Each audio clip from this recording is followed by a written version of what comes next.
Thank you for tuning into this week's episode of the Rising Laterally podcast. This is Arjun Sachdev. And this is Jay Ballou. We hope you find something here that offers you new meaning or a fresh perspective. If you do, we encourage you to give it life. Be bold. Experiment. And most importantly, bring it into the interactions with the people you surround yourself with. And see what happens. Gilbert Eijkelenboom, welcome to the show. Thank you very much. Nice try with the pronunciation. Oh yeah, no, it's a name that looks harder than what it really is. It's pretty easy when you break it down. But no, you're an interesting person, and I found out about you after listening to you on the Artists of Data Science podcast, and then we picked up your book, The People Skills for Analytical Thinkers, which I'm going to put up right here, and then we connected on LinkedIn. So we've been connected for a couple months now, and you're an interesting person because you bridge psychology and analytical thinking along with behavioral science while also being a consultant. And so you're doing all that, but let's not forget that about a decade ago, you were also a professional poker player. So you've been doing a lot, and you literally are thinking laterally and living in the intersections between different mindsets, philosophies, personalities. And that is something that we encourage the exploration of through our podcast. So it really only works out perfectly that we have the pleasure of having you on as a guest today, and we appreciate your presence with us. So let's get into it by talking about how your poker playing days opened up the world to where you are, because you start off the book by saying that you just lost $45,000 in an online tournament. Yeah, that's right. That's right. I was playing poker. It was around 10 years ago. I was playing poker on a professional level. It took me some years to get there, but once I get there, I really enjoyed it, and I enjoyed the journey as well, because poker is a game of mathematics and analysis, and I love to analyze numbers and understand what decisions I need to take. And all the data was supporting me. That's why I think poker is a fascinating game, and it has been quite popular throughout some years. And yeah, what I like about it is it has these two components as well: data and psychology. How do people behave? How do they behave when they lose a hand or when they're on a winning streak? Right.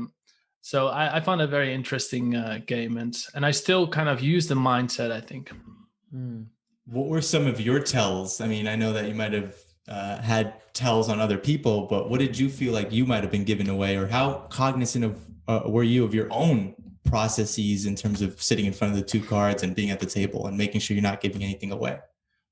Wow, that's a question that not many people have asked me in the last years, and I think it's interesting. My main game was online poker, so most of the games I played were online, which means I was not showing on a camera or in a physical game. But in a physical game, I think the biggest one is when I get a bit nervous. I would grab a drink and to calm things down. But I knew that's not a good move because it's kind of a easy tell. But I still had the temptation, so I needed to push down the inclination. Absolutely.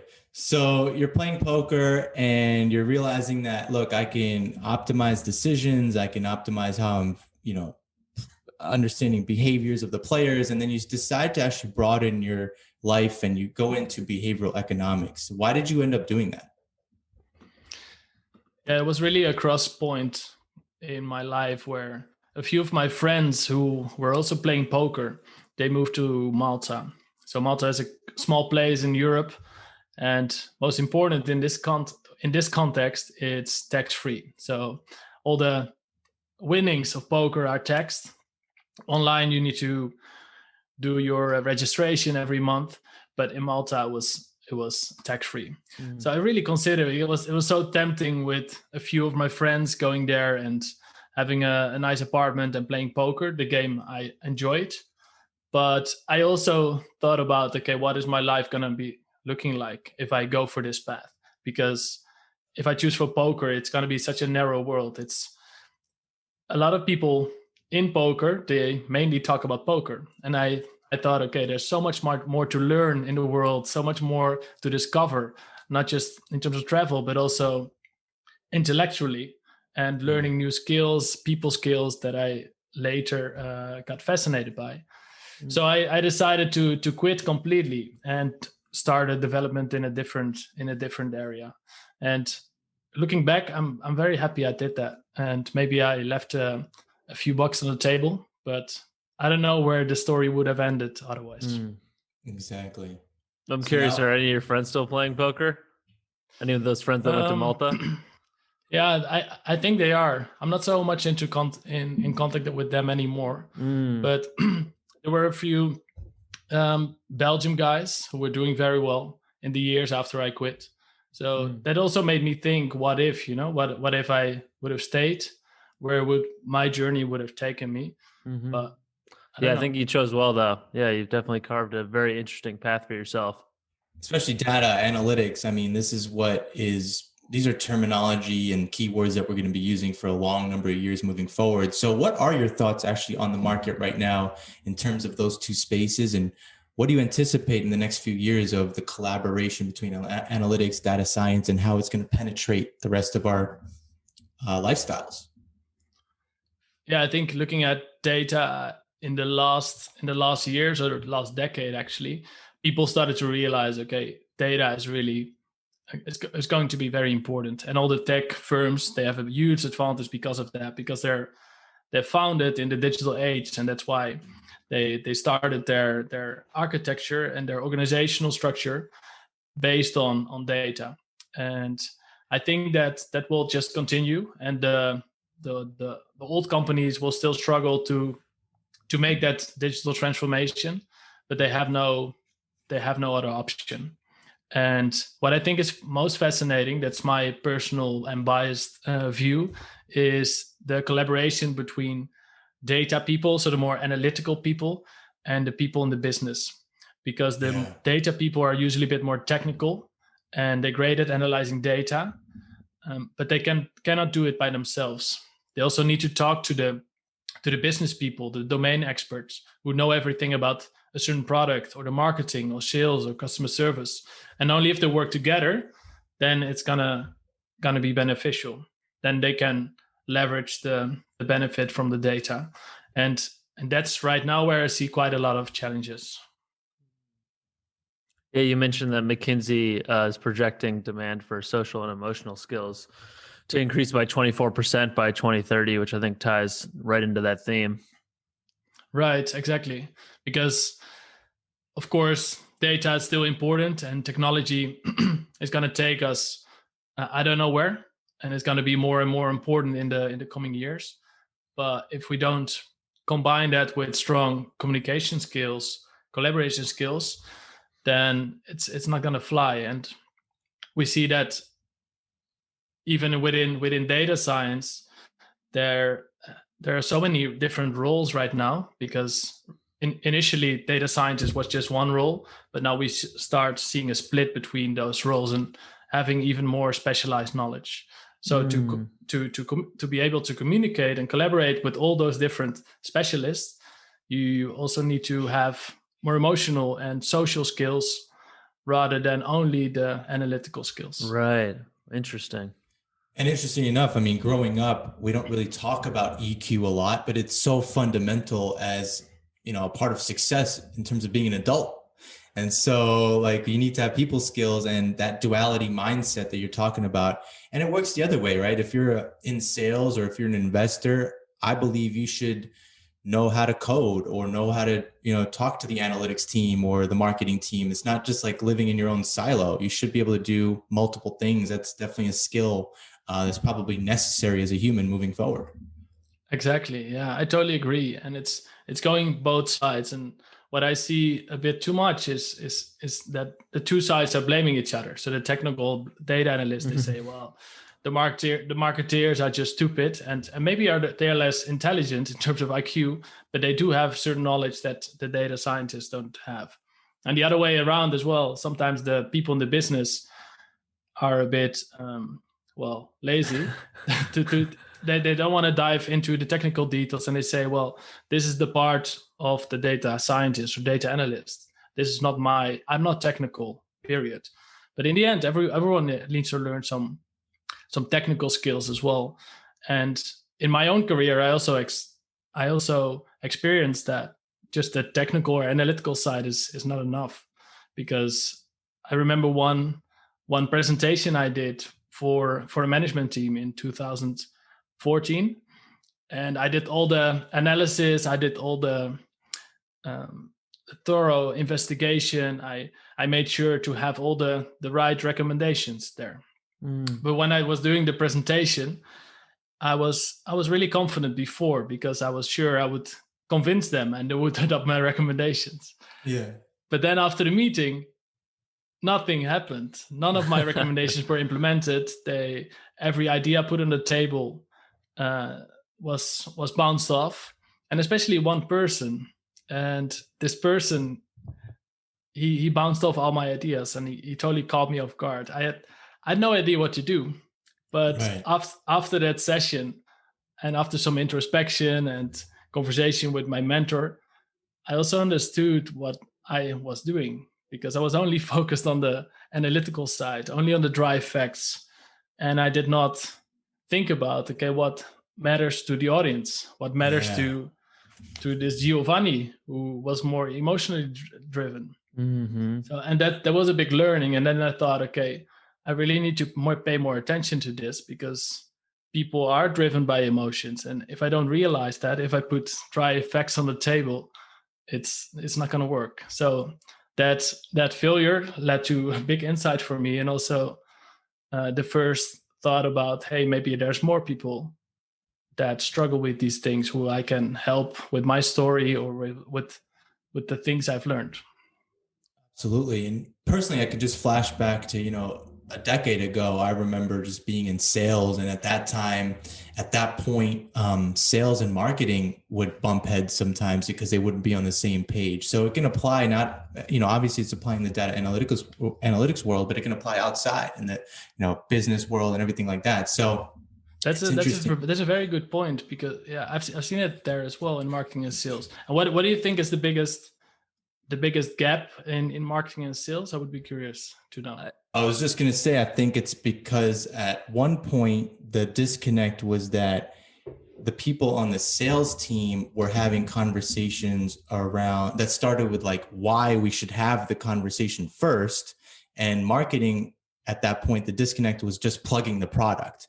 So instead of pushing the product, marketing was pushing the product, but you have a sales team that's trying to like provide insights and be consultative and approach the problem with like why, like Simon Sinek says. And when the two aren't matching like that, it doesn't help. But if you can get a sales team that's consultative and starts with why, and then your marketing team has a marketing campaign that also starts with why, then that can help the campaign. So that's just one thought off the top of my head. Yeah, I think sales and marketing alignment is definitely critical. And I think piggybacking off of that, something similar to what you said, Gilbert, I think a lot of times sales and marketing can lead with the sort of rational reasons to buy the product. They're trying to appeal to people's neocortexes and not starting with a connection to the emotional side of their client or their customer. So not only, are people that are more analytically minded guilty of sort of starting with the technical stuff. I think that your average salesperson and marketer, knowing their product inside out and the specs of their product inside out, want to start with that stuff instead of first communicating to the customer or client on an emotional level. Right. Yeah, I think that's a great point.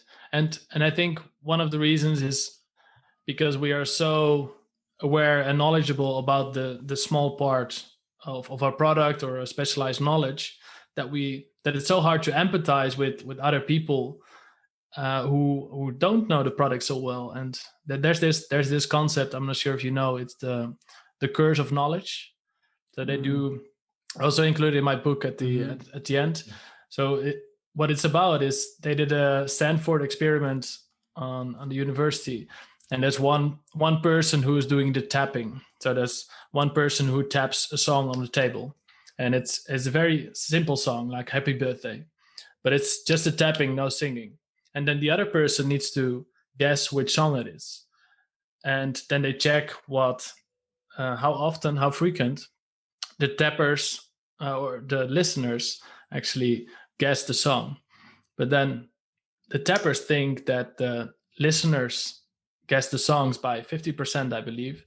But in reality, it's only 2.5%, because it's so hard to visualize and be empathetic with the other person, because you kind of hear the song Happy Birthday in your head, but you're not able, but the other person is not able to guess it, because there's a lot of knowledge missing. And because of the knowledge that you have, you're basically cursed by that knowledge. So I think that's an interesting concept. And I think it applies to these situations as well. Yeah, because it's like, how can you not tell what's going on in my head? Like, how do you not know what I'm saying? You know, it's exactly right. That just goes to show that it like comes down to communication and patience as well, and like explaining things to people. And I think that's something that we can all learn from. And I mean, you mentioned your book and that curse of knowledge. So let's just segue into it, because your book is really all about human behavior. I know it's in the context of the analytics world, but a lot of that can be pulled for, again, just life, which is really helpful, because in society, a bunch of us right now are just overthinking everything. We're overthinking our social situations. We're overthinking our own personal situations. Like, does the person like me? Am I sounding stupid? I mean, am I good enough? I mean, these are constant questions I think society is asking ourselves. And your book really does help crack the code so people can overcome some of those challenges. Right. Yeah. And I think it's spot on, because these skills do not only benefit your career or your working life. I think they always transcend to also other areas in your personal life. If you're in dating or making friends or improving the relationship with your family, you also need communication skills and having this empathetic mind and patience, like you say. So I think those are important life skills. For sure. Yeah, one of the things that you mentioned early on in the book is the metaphor of the rider on the elephant. I thought that was a really nice framing for a lot of the concepts you're talking about. And it's a theme that comes up throughout the entirety of the book. I was wondering if you could kind of unpack that metaphor for our listeners. Yeah, sure. Yeah, so what I start my book with is that I'm heavily focused on this analytical side and not really aware how important the emotional part is. And I always thought about emotions as distracting from taking decisions that are the best, right? So I thought emotions were just a waste and I need to push them away. But indeed, this metaphor that I borrowed is very helpful to understand it, because the metaphor is about the elephant and the rider. Now the elephant, so the person or the elephant itself, is much heavier than the rider, like 40 or 70 times. And the elephant is your emotional brain. So your emotions actually determine a lot of the decisions that you're making. And the rider, the analytical rider, who's not emotional but more rational and analytical, the rider on top of the elephant knows what is the right way to go. But still, this elephant is impulsive and he sees some food, he goes left, he goes right, he goes off the path. And even though the analytical rider can steer left and right and try to nudge the elephant, in the end, the elephant goes where it wants to go. Mm-hmm. And I think we also see that in our own life. If we say, okay, tomorrow I'm really gonna do some workout after work, but then we find ourselves on the couch watching TV, or you're gonna say, okay, next month I'm asking for a raise because I think I really deserve it. But then 3, 4, 5 months pass without us asking, and I think that's all the emotional elephant into play. And what I think, and what research also shows, if you better understand your emotional elephant and all your emotions, you can also take away this bias. And what is interesting is that the elephant sometimes also can tell you something, because the elephant has some great intuition as well. So the emotions are not just bad, not just distracting from the path, but also can tell you something. That's like to follow your gut feeling. Exactly. Because in some cases, if you have some people have a really strong gut feeling, and for many decisions in business, if you're making analysis, you can do a lot based on data. But the big decisions in life, where you want to live, who to marry, and who to live with, and what type of career path you want to take, it's quite emotional. It's quite based on feelings. You cannot calculate what your next job is going to be. So what you can do to better understand your emotional elephant is to write stuff down. For example, one exercise I really appreciated is to write down for 30 days. Every day I wrote down at the end of the day what gave me energy and what drained my energy. And at the end of the 30 days, I had a list of things that I love doing or things that I didn't like, things that I hated. And that gave me so much information on how I wanted to shape my life, which people I wanted to hang out more with, or what type of work I wanted to do more often. So I could proactively create that personal and professional life and have a more energetic life in the end. So I think that was helpful. No, it's a fascinating exercise. And I'm sure after the month and the 30 days go by, you're looking at it. As you said, you have a list of things that you want to continue to pursue, and you have a list of things that are draining your energy. And right there, all of a sudden in your brain, you can start to rewire the algorithms. And that's something else that you talk about, was rewiring algorithms in our brain and how that helps human decision making. And so can you explain how you actually connected those three and touch on your 3-step process for breaking something down? Mm-hmm. Yeah, sure.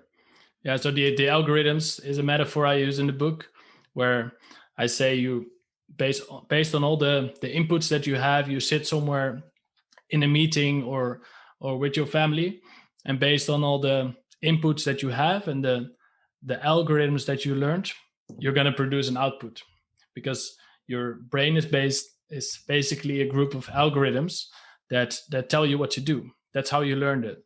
Because the first time you touched the stove, you learned, okay, that's very painful, I'm not going to do that anymore. And the same thing happens with regular behavior. And sometimes that causes some problems, because if people are cut off with their ideas when they're young, sometimes they're tempted to withhold great ideas, and they don't want to express them because they think they are stupid, because that's what they learned. And I think it's a big shame. And everyone has these algorithms that don't help them. For example, for this year, my goal is to think a bit bigger, because I can be quite a modest guy, which can be positive, but it also holds me back sometimes a little. Sure. So this year I want to be a bit more bold in my goal settings, to break that algorithm. Because first step to break an algorithm is to get yourself in the moment, to feel, hey, now I'm a bit too modest, or now I'm tempted to say yes, but I actually want to say no, but I'm pleasing the other person. That's why I'm saying yes. So first step is to catch yourself, and then second one is to pause, to think about, okay, what type of different behavior do I want to implement, and then the third step is to repeat that behavior over and over. So looking at myself, I'm very relationship oriented guy. I'm analytical, but also I find relationships most important in life, and that's why I wanted to be good friends with everyone. But it really doesn't work like that. Thanks to that, I was just trying to please everyone, but in the end, no one was being pleased. And that's why I needed to learn a bit better to say no, and to set clearer boundaries for myself. So that's one of the algorithms I wanted to get rid of, and slowly it's going in the right direction. Yeah, one of the things I like that you say in the book is saying yes to one thing means saying no to something else.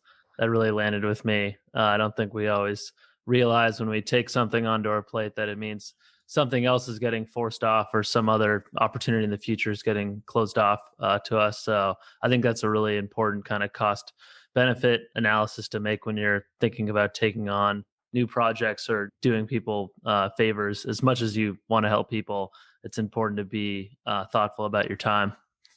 Right, exactly. Yeah, and I think by becoming a bit more aware of that, you can also make these kind of changes. And of course, there are also positive algorithms, Batman algorithms, as I mentioned, as I named them. Right. I was wondering, did you, while reading the book, did you think about any Batman or positive algorithms yourself? So, what did you think about? Any strengths that came up for you? I was actually thinking more about the weaknesses,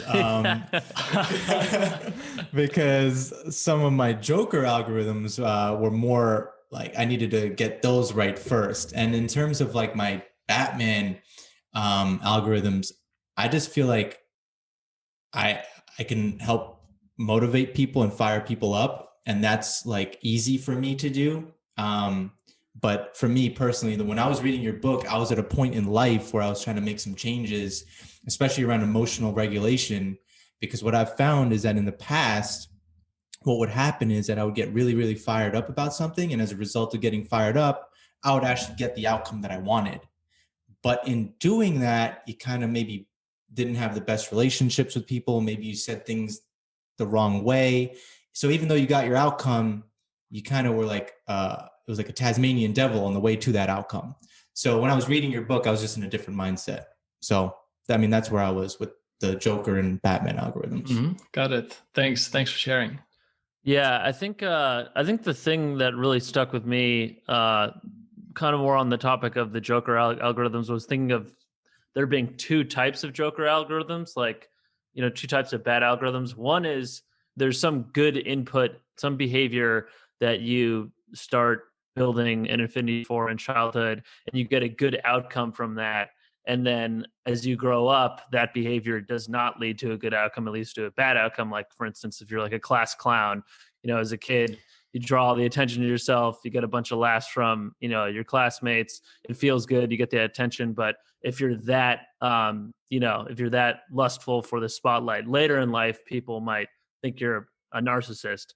And then on the other side of the equation, you have those things that you mentioned earlier where, as a kid, it was a good input, but it led to a bad outcome. Like if you spoke your mind at home, maybe you lived with parents that didn't want you to express your own viewpoint, and you kind of got criticized for that, or you got silenced for that. And then you built an algorithm around, well, speaking my mind leads to bad outcomes. And later in life, even though speaking your mind would be a good thing, you've tricked yourself into thinking it would be a bad thing based on the algorithm you built around it. I understand. Yeah. I think at least I met a lot of people who are in the second category, who are, and maybe that's more because there are more people in my target audience who are like that. With the example you gave, where people actually kind of know what the right answer is or what a positive input, but still they are, due to a lot of fears and misconceptions that they have about the world and the preference of other people, they don't do what they think is best. For example, there's a lot of people in working life who are not happy, and right now with COVID, there's a lot of other troubles. But if we set that aside for a second, that there's a lot of people unhappy in their job, but they're unwilling to bring it up. And maybe in a friendship or a relationship, they know, okay, the best thing is to have a conversation, but instead of that, they avoid the conversation, or they text instead of having a real conversation. Right. And I think a lot of the answers we have already, we just need the clarity to come up with them, first of all, and then second of all, have the courage to act on them. Yeah. And many people don't have the clarity, even though they do have the answers. But even more people do have some clarity at least, but don't have the courage to act. Because I think it's very difficult to do something which is not expected of society and people around us. And even for people that are not as big of a chameleon as I was in the past, really adapting my behavior based on my surroundings. I think everyone does it a little bit. And I think due to that, many people live a life which is not really their life, but someone else's. And I think that's where it gets a bit more philosophical, but I think it's a shame. And I think it's tremendously rewarding to live more a life in line with your own values and what you find important and stand for that, than just silently go to the back door when you're 80. Yeah, Beautiful. and go through another Tuesday and another Wednesday, and you feel trapped. You've lived an entire trapped life. But interesting enough, I think like society pays people to do that. They pay people to go to work and be a part of that system. And now you have a 9 to 5 or whatever you want to call it. You have your biweekly paycheck, you have your health insurance, you have all these little perks that you think you have work-life balance on. And it's like the system is paying you to trap your mind. But if you can just like step out of that and realize that you need to take a risk, or you need to do something bold to actually achieve something bold, like that's also another algorithm shift that you can be making in your mind. And it really just comes down to like awareness of our own patterns and our own feelings and how all of that is interacting. And, the limbic system and the neocortex, the two parts of the brain, how are they working with each other? I mean, they're a driving force in everything that we do, the emotional side, the rational side. And so it just comes down to that awareness. And personally, it's like, for me, the way I think about things is like, can I make my interactions with people easier? Can I make my interactions with myself easier? Like I find myself treating myself like shit, but I feel like I'm treating others better. Can I change that interaction with myself? So these are some of the other rewiring in terms of the algorithms in your brain that people can be thinking about right now. Yeah, beautiful examples as well. And I think if you make those changes, whether it's small changes or big ones, I think it's tremendously rewarding. And it's difficult to do all by yourself. Of course, you can read books and get insights. I think getting some coaching for sure helps. That's what I do as well.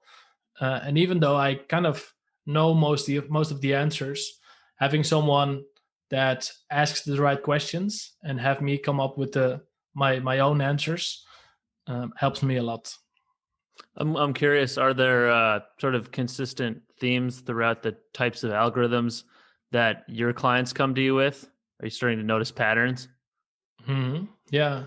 When I started writing the book, I also started the research in the target audience with Analytical Thinkers, and I discovered that a lot of those people struggle with communication skills, and not so much because they're not curious or they don't want to connect with other people, but because they're thinking a lot. And a lot of thinking is great if you want to do a mathematical equation, but not so much if you want to connect with another person.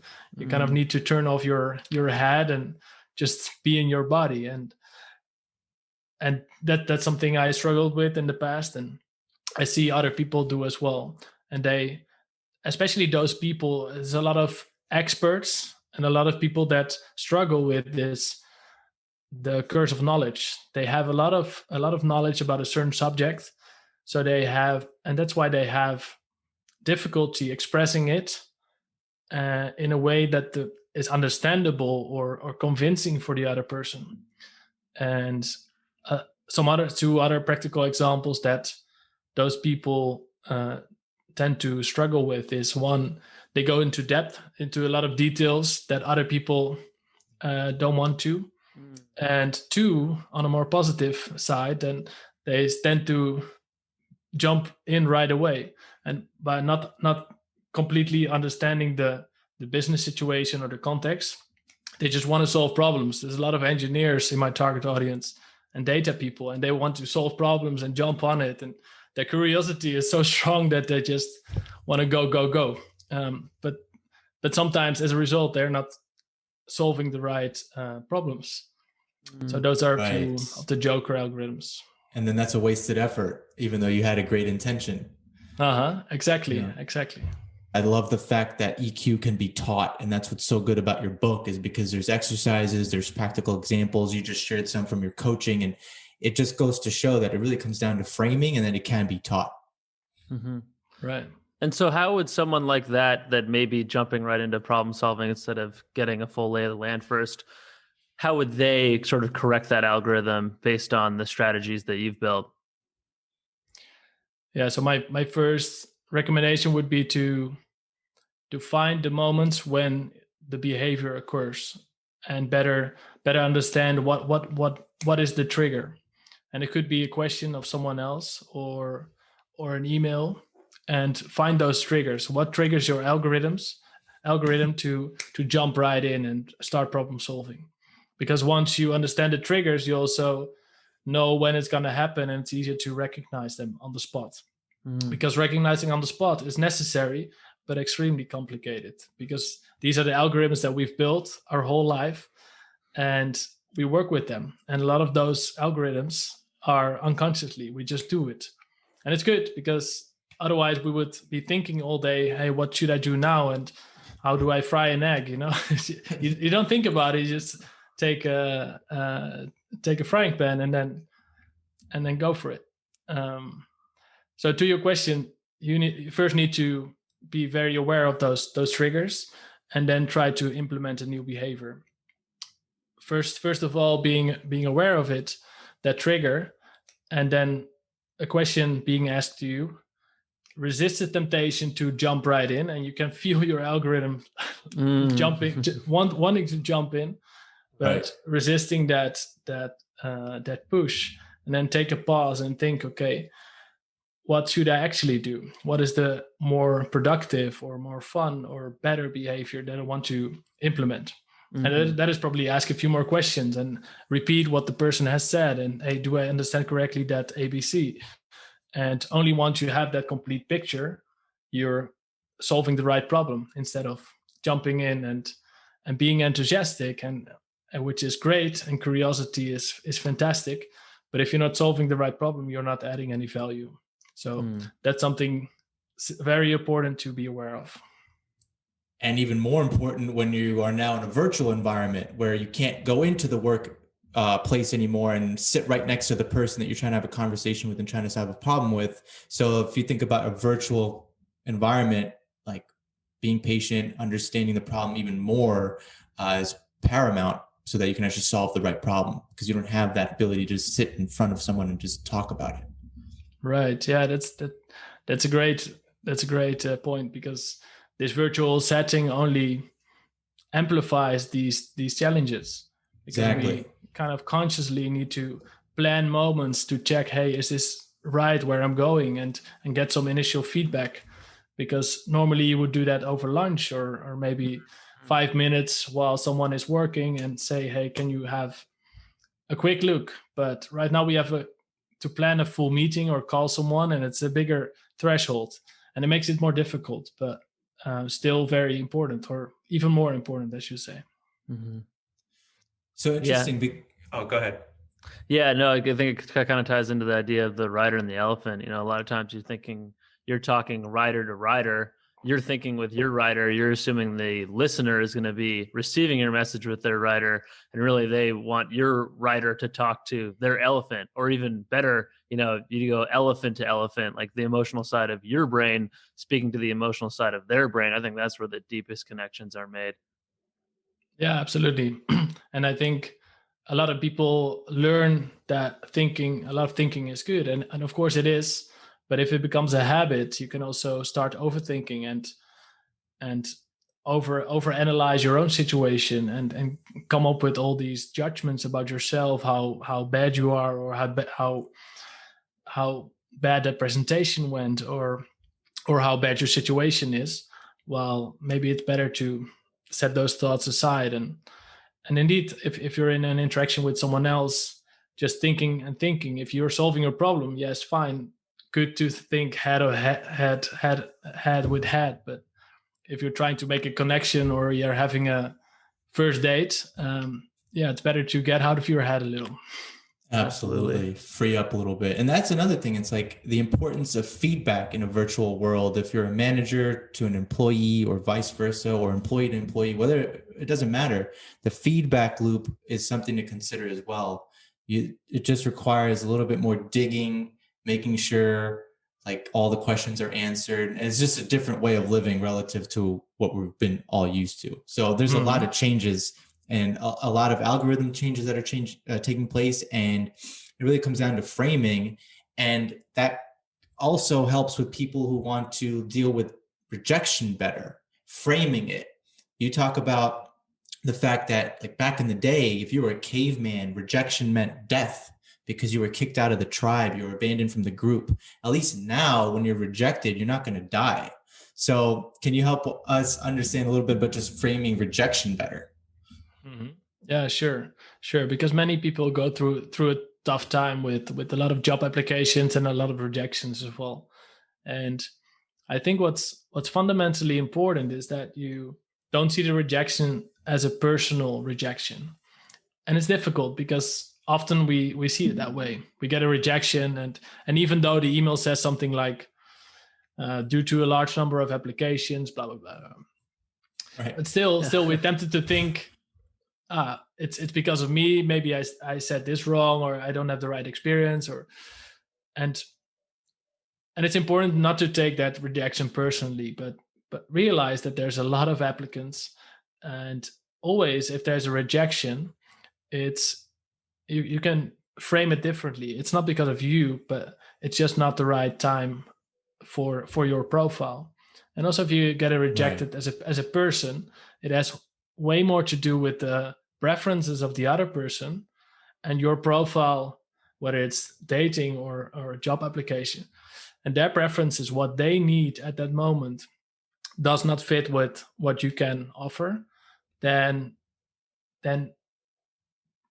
your profile or you as a person being wrong or not worthy. And I think reframing that saves you a lot of overthinking and trouble, and you can transform that energy, or that energy that you win, you can use it to improve your CV, or improve your elevator pitch, or build some skills that you need that will give you a better chance of getting what you want. Mm-hmm. And there's give so much any better chance. Yeah, exactly. Yeah, that is one thing that we've both been trying to embrace this year. Yeah, and there's so much of people that you can't see in terms of their preferences, in terms of their history, in terms of what they may be thinking at any given moment. I mean, you talk about that in the book. Just, we assume that we have no blind spots, and we can easily see the blind spots in other people. But, there's parts of ourselves that we're blind to as well. And there are so many parts of other people that we think we have figured out that we don't understand at all, or completely oblivious to. So it is important, I think, to engage in relationships with a little bit of humility, given our ignorance there. Absolutely.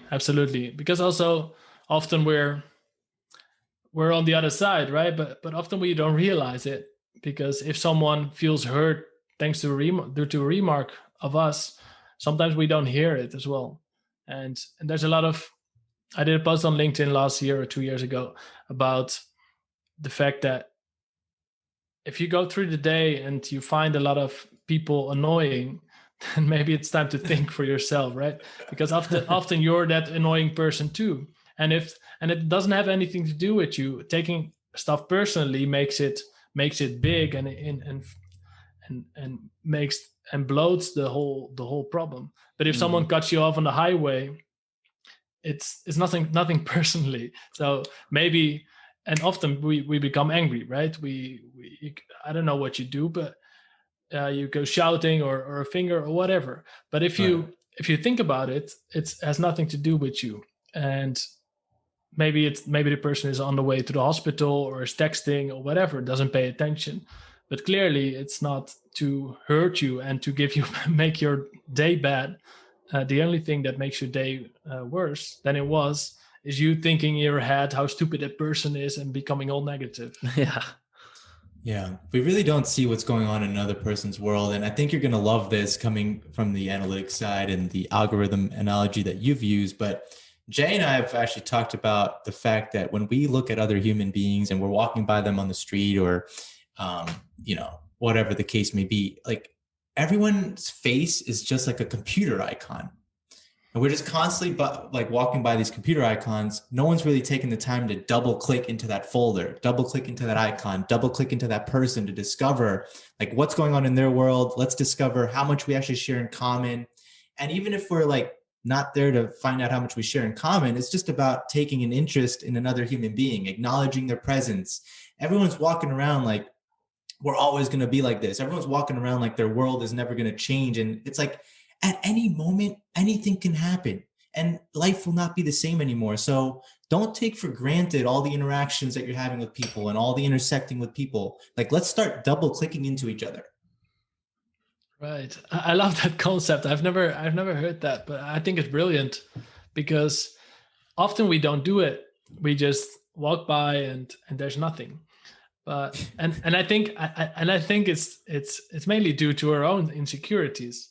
Because approaching someone and talking to someone on the street, there's some initial discomfort, always when meeting new people, and especially in a surrounding where you're not supposed to talk, like on the street or in a queue. And I think it's interesting once you take that mindset of, hey, there's so much to discover, and double click in that folder and discover more about the person. I think it's a beautiful way to connect, and I don't think we do it often enough. Agreed. Well, you talk about the idea of a mind speaker in your book, and I believe you've named your coaching business after that as well. I wonder if you could unpack what that means for us. Mm-hmm. Sure. The concept that I introduced before the mind speaker is a nice guy. It's not a new concept, but I was a big nice guy in the past, and I was pleasing so many people, and also because I was not setting the right boundaries for myself and not expressing them towards other people. I thought I was being nice, but actually it was more manipulative because I wanted them to like me, and there's nothing nice about that. So I go more in detail and give some examples, and then what I say is the opposite of a nice guy is a mind speaker, and a mind speaker says what's on his or her mind, and is not afraid to tell the truth and speak honestly about his or her opinion, and is not afraid to stand for something. And I think it's so important. And there's a misconception, I think, that because there's so much in between a nice guy and a bad boy or whatever, someone that pushes other people around, someone that is arrogant, someone that is bloating, someone that is not friendly and encouraging to others.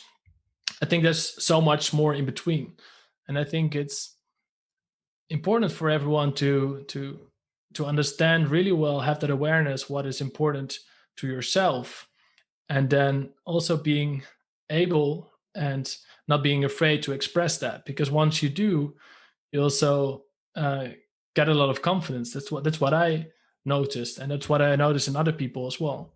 If you dare to express it, then it's becoming real, and you show your true colors. Absolutely.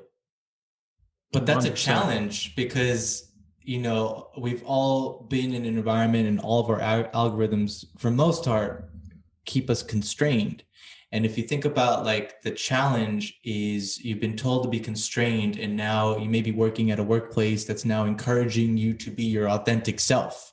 So it's like, it's like expected of you to adapt at work and not say the wrong things, but also it's encouraged that you come with your complete self. So how do you think people should be thinking about that balance in a professional or social setting?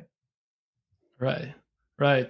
Yeah, I think really good question. And I think the answer is it's very difficult because you have these two forces who are pulling you in different directions. And I think it all starts with awareness, understanding what's important to you. Because if you don't understand what's important to you, then you also don't have anything to express. You just go with the wind, and because you have no clue what matters to you. And I think once you start to have more awareness, you can express that vision or your values and what matters to you. You can even start really small. When I remember when I was in high school, it was ridiculous.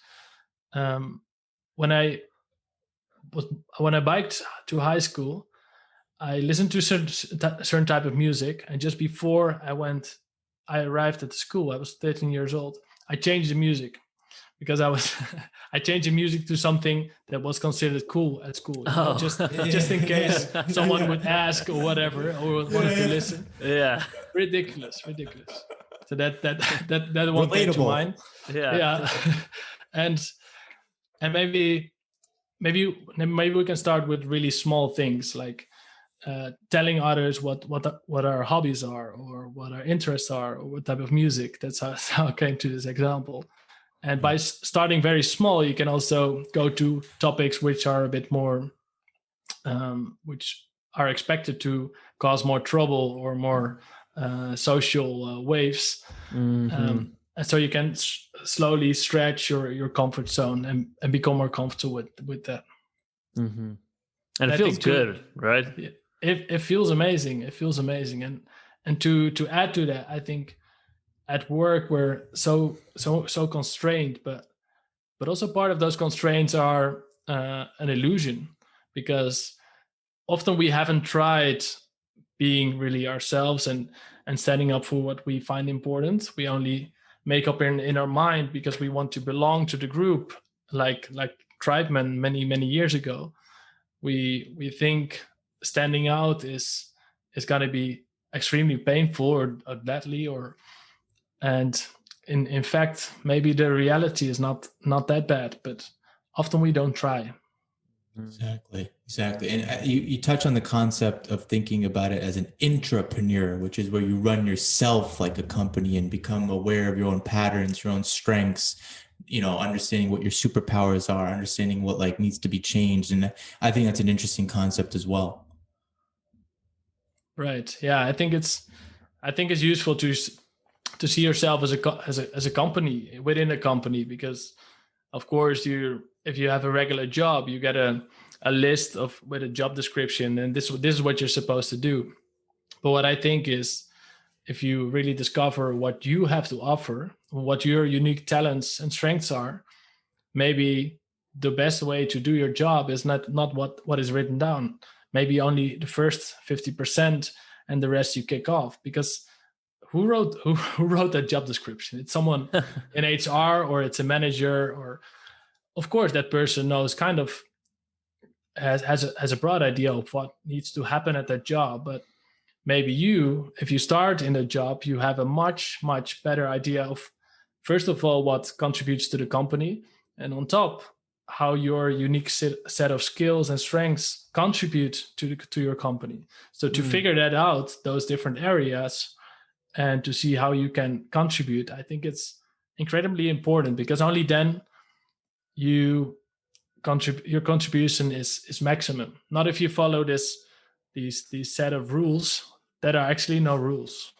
And it comes down to also just like not clouding your authentic self. And, you can have other people's thoughts become your beliefs, and that shouldn't happen, because if that starts to happen, you'll never reach your full potential, because the clarity will never reach your authentic self if you're clouding it with other people's thoughts or other people's way of doing things. And then you attach yourself to that, and all of a sudden that becomes your belief. And it's like, no, I can think about things myself, and I can understand my own patterns and my own strengths, and I'm going to get whatever is most desirable for my most authentic self. Exactly. Yeah. I think while going through life, I think there are a lot of beliefs are challenged, your own beliefs, and then you really see, okay, what's going to happen. And also sometimes in conversations I have with friends or colleagues or entrepreneurs, sometimes they say something that I don't agree with, but sometimes I think, maybe there's something in there. Maybe that's actually right, or partly right. So I think that's a very difficult balance to to stay true to yourself, but also be open to other people's perspectives. And I think that's another very tough balance to walk with. Mm-hmm.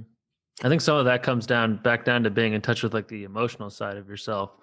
Like if, someone makes a comment that may be critical of you and it upsets you, really try to think about in what way it's upsetting you. Is it upsetting you because it was an unfair comment and the person said it, with the intention of hurting your feelings and you're justifiably angered by that? Or is it upsetting you because you don't want to acknowledge this flaw you may have? And that, that's something that I think turning to your emotional brain for, turning to your elephant for, can be useful to kind of uncover the truth of the emotion. Right. Yeah, I think it's a great point, because so often something happens, there's a situation, and we see the output. And so the example that you gave, someone makes a remark and the output is, I feel bad. But what exactly is that? What happened in between? What is that remark demeaning, or has it some truth? And I don't want to hear the truth because it's one of my weaknesses, and I don't want this guy who was also late in the meeting, or he did something to me. I already, I was already bothered by him, and I was also just making this remark, and assessing what happens in between that remark and I feel bad, or I've to understand that emotion, and then understand better, hey, what happened in between, and is there some truth in there? Because it's easy to just set aside negative comments and criticism, because it's the most comfortable thing to do, at least in the short run. Because if you say something mean to me, I just or something about my hair, which is way too long after 2 months of lockdown, I can think for myself, hey, is this something true? Should I look for a different solution? Or was this really a mean comment? Should I approach him and talk to him about it? Or should I just neglect it? So having that awareness is important. I agree. I find it's going to be even more important in a month like January, when you think about people who may have made some career changes or are in different roles right now. They're working with new people, different teams, different surroundings, and you now have to take in all these different inputs from different people. So I would just encourage thinking around the algorithms. And I know you talk about it in your book around like how to influence other people. And I know we've talked about the emotional, rational side of the brain and all that, but what else do you think you would share in terms of how people can get buy-in? If you're thinking about just even building relationships peer to peer, even if you want to build relationships down, or if you want to try to manage upwards, what type of advice would you have for people who are looking to have some sort of influence in a new situation they might be finding themselves in right now? Mm-hmm. Yeah, when I thought about the influence 5 or 10 years ago, I always thought about being more convincing and bringing more data and sending. But if I think about influence now, it's the first thing I think about is what matters to the other person. Because if you're only pitching what matters to you, it comes down to the product we talked about. Okay, my product is so good because X, Y, Z, and we're overwhelming people with amount of details that they don't care about. I think it comes down to understanding what matters to that person, and that you uncover that by asking a lot of questions and having a conversation, and virtually that becomes even more important. But that also shows that these initial conversations that you have, so when you get on a new job, I would always advise set up calls with everyone individually, one-on-one. And the question that I always ask to people that I start working with, if it's at least a few weeks, I ask them, what is important to you in our collaboration? And sometimes people think, I didn't expect that question, because not many people ask it.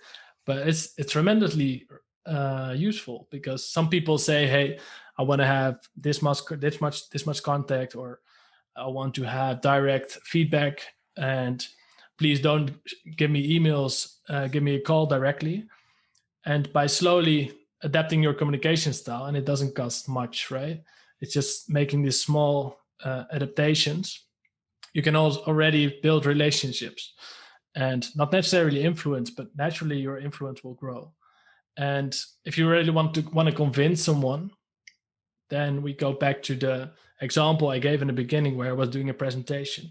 I was only thinking about, okay, the data that I think is important. Look at these dry facts, but I did not consider what matters to the audience, and understanding what matters to the audience in terms of business. Some people are very sensitive to customer centricity. Some people say, okay, the finance should be right, or some other people say, sales targets, we need to reach them. And if you know what their sales targets are, and if you can pitch your story, your idea, how it contributes to them reaching their sales targets, they will be quite likely to adopt your idea.